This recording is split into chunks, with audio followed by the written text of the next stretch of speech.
Baik, Assalamualaikum warahmatullahi wabarakatuh. Hadirin yang berbahagia, pada kali ini kami akan mempresentasikan hasil kerja kelompok kami mengenai photoelectrochemical water splitting performance of lanthanum iron oxide thin film photocathode prepared by spray gun deposition. Adapun anggota kelompok kami yang terdiri dari saya sendiri, Rangga Adi dengan NIM belakang 012, kemudian ada Muhammad Kalimanjaro dengan NIM belakang 014, lalu ada Dino Patiputra dengan NIM belakang 016. Jadi dalam presentasi ini kami akan membahas mulai dari latar belakang, kemudian ada metode, terus ada hasil karakterisasi dan evaluasi kinerja fotoelektrokimia dari fotokatode lanthanum iron oxide.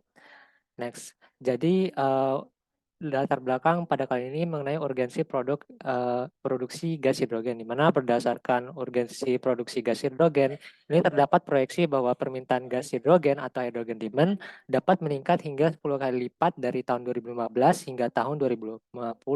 Hal ini menunjukkan adanya kebutuhan energi yang semakin besar di masa depan, di mana hidrogen itu berperan penting sebagai sumber energi yang terbarukan. Kebutuhan akan gas hidrogen semakin meningkat seiring dengan berkembangnya teknologi dan kebutuhan energi yang semakin besar. Jadi hidrogen merupakan energi terbarukan yang dapat diproduksi dengan mudah melalui proses pemecahan molekul air atau biasa dikenal sebagai water splitting. Hal ini menjadikan hidrogen sebagai salah satu solusi potensial untuk memenuhi kebutuhan energi di masa depan, baik sebagai bahan bakar maupun sebagai sumber energi listrik melalui sel bahan bakar atau fuel cell. Nah, selanjutnya ini merupakan beberapa metode produksi gas hidrogen. Di antaranya itu ada termolisis, elektrolisis, fotolisis, dan juga fotoelektrolisis. Jadi pada metode termolisis ini melibatkan pemanasan bahan bakar fosil atau biomasa pada suhu tinggi untuk memecah ikatan kimia dan menghasilkan hidrogen. Kemudian ada elektrolisis, di mana menggunakan arus listrik untuk memisahkan air menjadi hidrogen dan oksigen. Sedangkan untuk fotolisis ini memanfaatkan energi cahaya untuk memecah molekul air secara langsung.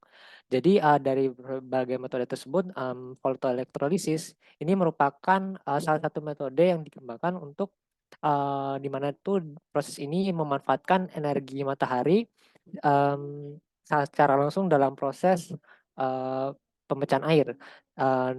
Pada proses fotoelektrolisis ini diperlukan suatu fotoelektroda yang mampu menyerap cahaya matahari dan mengkonversinya menjadi energi listrik.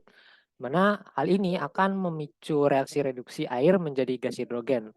Nah, untuk selanjutnya ini merupakan metode deposisi thin film, di mana salah satu material fotokatoda untuk P-type yang menjanjikan itu adalah thin film lanthanum iron oxide atau LaFeO3, di mana thin film lanthanum iron oxide ini dapat difabrikasi dengan berbagai metode deposisi seperti spin coating, kemudian ada spray pyrolysis, ada magneton sputtering, elektrodeposisi, dan kombinasi dari beberapa metode tersebut. Nah, pemilihan metode deposisi yang tepat ini juga berperan penting dikarenakan akan mempengaruhi struktur dari morfologi permukaan, sifat optik, dan karakteristik elektronik dari thin film lanthanum iron oxide. Nah, sebagai contoh nih, kalau misal kita menggunakan metode spiral pyrolysis, ini dapat menghasilkan film lanthanum iron oxide dengan struktur seperti koral yang kompak dan seragam. Namun melibatkan beberapa komponen terintegrasi seperti sumber gas yang terkompresi dan sumber pemanasan. Sedangkan kalau metode elektrodeposisi, ini mampu menghasilkan film lanthanum iron oxide dengan struktur nanoporous yang memiliki luas permukaan yang cukup tinggi, tetapi membutuhkan reaksi kimia yang cukup kompleks. Nah, metode deposisi yang sering digunakan untuk membuat lapisan lanthanum iron oxide ini diantaranya adalah spin coating dan kombinasi dari spin spray coating. Pada metode spin coating ini prosesnya itu di mana melapisi substrat dengan lapisan dengan larutan prekursor lanthanum iron oxide menggunakan pemutaran atau ya pemutaran kecepatan cukup tinggi. Meskipun metode spin coating ini relatif sederhana, namun seringkali menghasilkan film lanthanum iron oxide dengan ketidakmerataan dan arus foto yang terbatas. Di sisi lain, untuk metode kombinasi spin spray coating ini melibatkan proses spray larutan prekursor lanthanum iron oxide ke atas lapisan yang telah dideposisi dengan spin coating. Nah, metode ini berpotensi untuk menghasilkan modifikasi struktur dari morfologi permukaan film lanthanum iron oxide yang dapat meningkatkan sifat optik dan transfer muatan sehingga arus foto yang dihasilkan ini menjadi lebih tinggi. Dengan kita mengoptimalkan parameter seperti deposisi, ini dapat diharapkan thin film lanthanum iron oxide ini dengan kinerja fotoelektrokimia yang optimal dapat diperoleh melalui metode kombinasi spin spray coating, melalui laju spraynya, terus ada jarak spraynya, dan juga konsentrasi larutan yang digunakan. Next. Oke, kemudian kita masuk ke dalam metode yang mana di sini kita melihat bahwa material yang digunakan dan juga pelarut yang digunakan sebagai berikut. Next.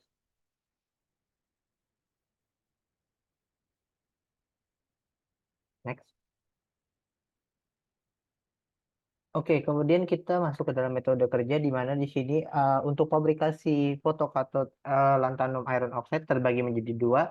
Yang pertama adalah menggunakan spin coating dan juga yang kedua adalah kombinasi antara spin spray coating dengan menggunakan spray deposition.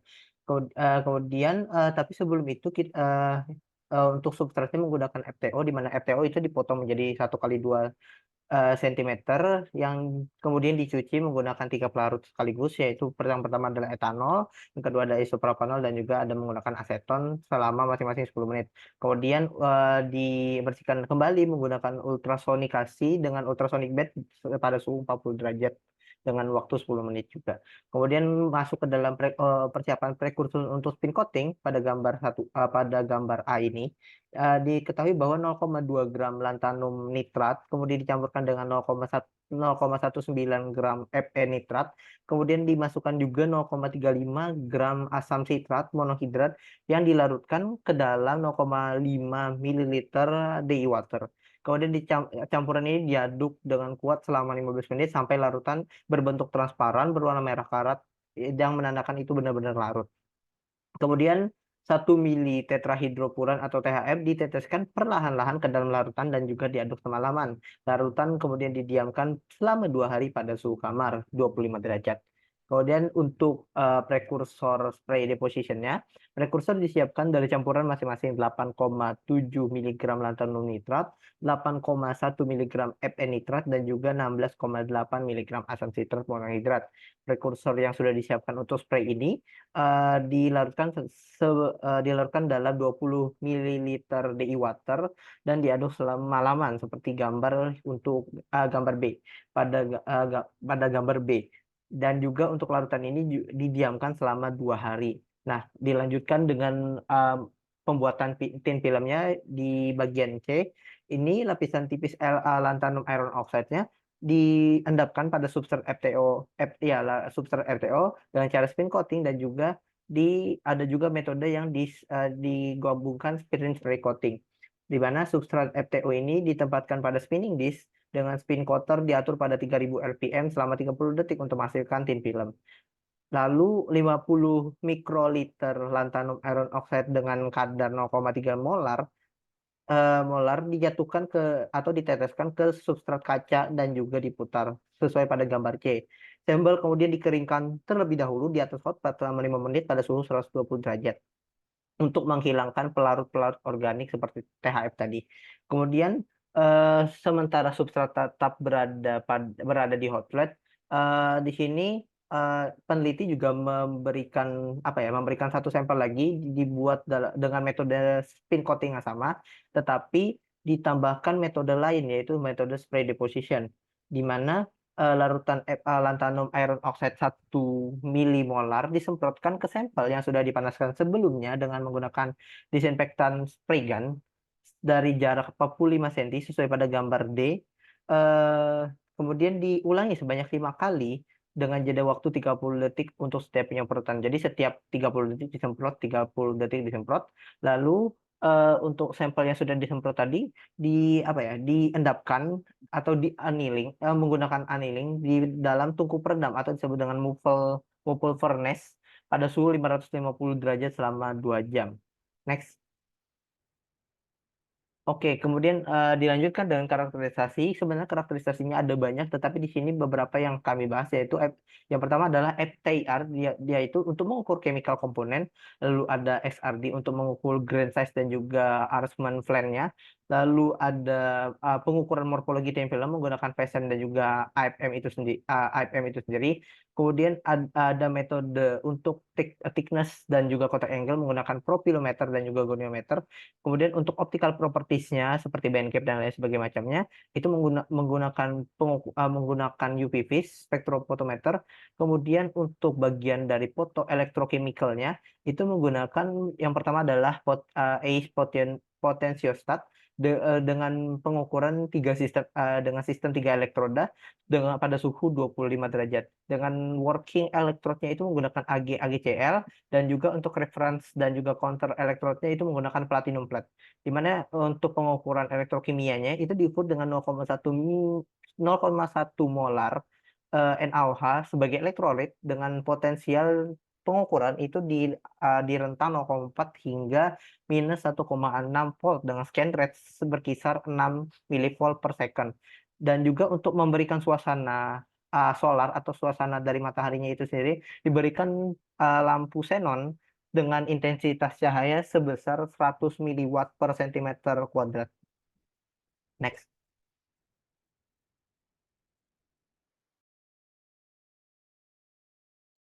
Oke, sekarang kita masuk ke hasil karakterisasi yang pertama tadi ada FTIR. Jadi karena kita di sini apa eh menggu- menguji material yang inorganik ya, jadi sebenarnya kurang menghasilkan data yang kurang berguna. Jadi sebenarnya di sini ada data SNOOH, ada peak SNOOH dan SNO yang teridentifikasi, tapi kurang terlalu besar peaknya, yaitu di sekitar 710 ini.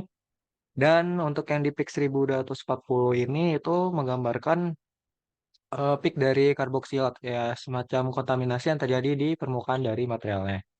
Kemudian untuk XRD, jadi XRD itu menggambarkan tentang bagaimana struktur kristalnya. Jadi di sini untuk hasil difraktogram, XRD difaktogramnya ya, di situ ada FTO yang teridentifikasi juga, terus ada materialnya sendiri yaitu lanthanum iron oxide, yang dimana di sini karena dia bentuknya merupakan nanopartikel yang dideposisi, jadi tentunya dia akan menghasilkan sebuah pola difraksi yang menggambarkan powder ya, bukan sebuah lapisan epitaksial.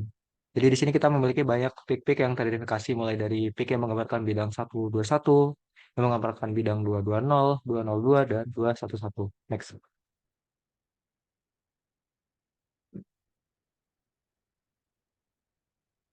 Kemudian di sini ada SEM tentunya untuk melihat bagaimana permukaan dari apa lanthanum iron oxide yang telah dideposisi. Yang pertama ini untuk gambar A ini adalah hasil dari spin coat.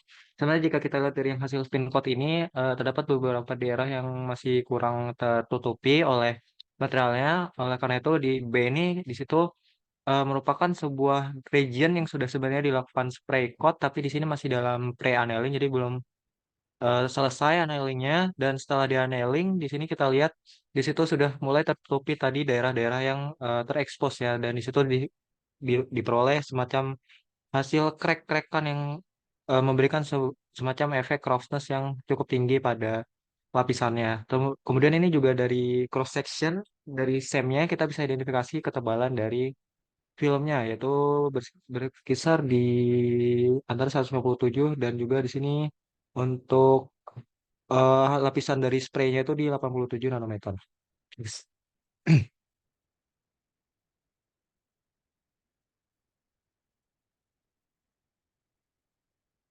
Kemudian dari AFM sendiri kita tahu bahwa digunakan untuk mengidentifikasi bagaimana topologi dari permukaan materialnya. Jadi di sini kita gunakan parameter berupa RMS atau root mean square dari roughness-nya, dan jika dilihat untuk yang A ini adalah tadi yang hanya di spin coating saja, yang B itu yang dicampurkan dengan spray coat, spin plus spray coat. Dan mana jika kita lihat pada hasil yang B, di situ kita punya RMS dari roughness yang lebih tinggi yang menandakan bahwa hasil dari deposisi yang menggunakan yang ditambah dengan spray coat, dia akan menghasilkan sebuah surface roughness yang lebih kasar. Jadi jika kita lihat nilai pasnya itu ada di sekitar 717,74 nanometer. Kemudian untuk crystalline size-nya diperoleh bahwa yang menggunakan spray yang ditambah dengan spray coat di sini dia memiliki kristaliset yang lebih kecil, yang artinya nanti dia akan memiliki surface area yang lebih besar. Ditambah lagi dengan surface roughness-nya yang cukup tinggi. Next.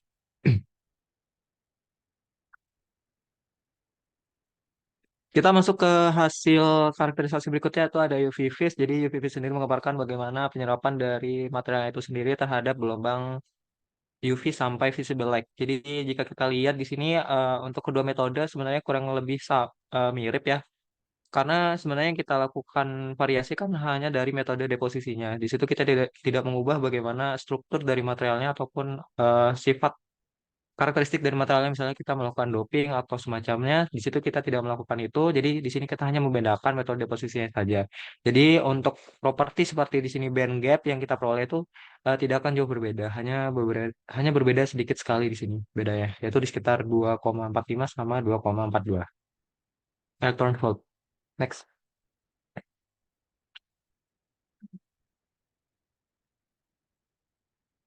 Oke, berikutnya langsung lanjut ke hasil uji elektrokimianya. Jadi di sini pengujian foto elektrokimianya tadi dilakukan karena ini di katoda, maka reaksi yang terjadi adalah reaksi reduksi tentunya. Di situ tadi kita gunakan reference electrode AgCl dan working electrode-nya adalah sampel kita, yaitu tadi titanium iron oxide yang dideposisi ke FTO, yang dimana kita sinari dengan sinar gitu ya, dengan sinar xenon tadi. Dan jika kita lihat di sini yang menggunakan spin spray deposition, dia memiliki kepadatan arus atau current density yang lebih besar dibandingkan dengan yang hanya menggunakan metode spin coat.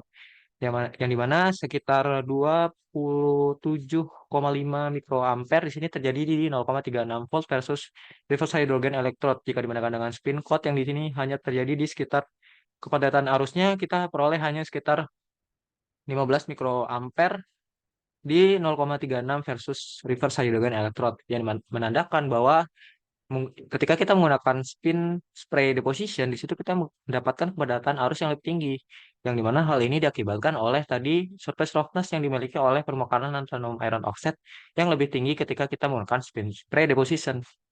Surface roughness yang lebih tinggi akan mengurangi terjadinya energy loss atau kehilangan foton yang lebih tinggi. Jadi ketika kita memiliki surface roughness yang tinggi, di situ kita meminimalisir terjadinya kehilangan foton-foton yang tidak terabsorpsi karena di situ kita bisa pantulkan kembali foton-fotonnya sehingga bisa diabsorpsi kembali oleh materialnya. Sehingga di sini sebagai akibatnya kita peroleh current density atau kepadatan arus yang lebih tinggi pada spin spray deposition. Kemudian untuk pengujian selanjutnya ini adalah sama LSV, cuma di sini dilakukan chopping illumination atau chopping light. Dari grafiknya di sini kita lihat di situ agak spiky yang menandakan bahwa em, surface recombination yang terjadi itu tertahan. Jadi menandakan bahwa reaksi yang terjadi itu sangat efektif karena di situ kita meminimalisir terjadinya rekombinasi Hall dan Alford. Dan untuk yang di grafik kanan ini diambil adalah sampel yang spin spray deposition. Next.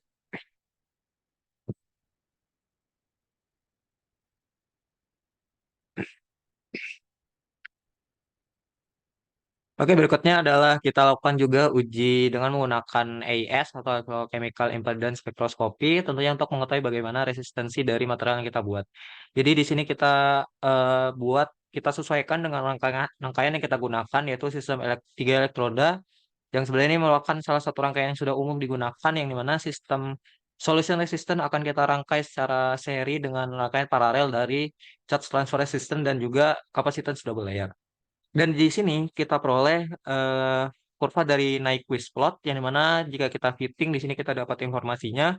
Yang pertama ada RS yaitu solution resistant dari spin coating dan spin spray deposition sebenarnya kurang lebih sama karena memang solution resistant itu tidak menggambarkan bagaimana performa dari materialnya karena sebenarnya itu bergantung dari bagaimana kita melakukan setupnya.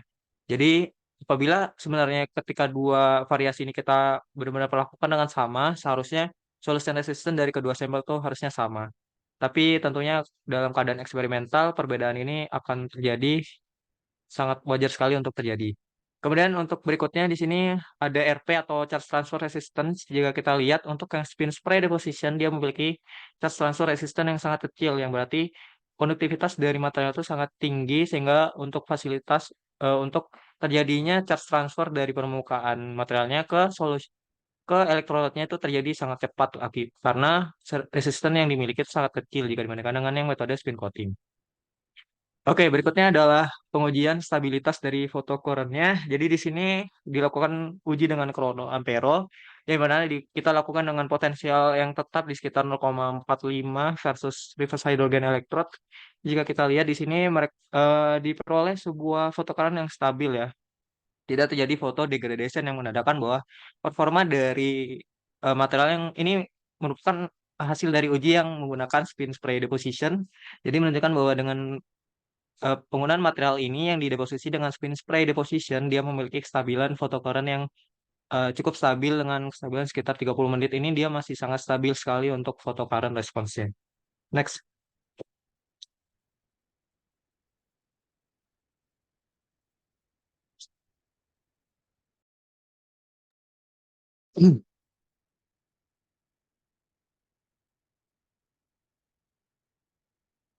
Oke, jadi kesimpulannya tadi kita telah membandingkan bagaimana kedua metode yaitu ada spin spray deposition dan ada spin coat deposition, di mana dari secara hasilnya tadi baik secara karakterisasi biasa ataupun secara uji elektrokimia menunjukkan bahwa yang menggunakan metode spray coat dia menghasilkan sebuah surface response yang tinggi yang berakibat kepada performa elektrokimia yang lebih baik, yang dimana tadi kita lihat dari hasil LSV-nya dia memiliki current density yang cukup tinggi, yang dimana menunjukkan bahwa yang menggunakan metode deposisi spin dengan dicampur dengan spray deposition dia akan memiliki performa fotoelektrokimia yang sangat baik gitu dalam melakukan reduksi air menjadi hidrogen.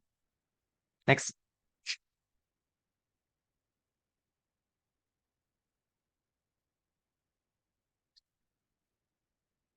Oke, jadi sekian dan terima kasih. Jadi berikut ini adalah reference yang kami gunakan. Terima kasih.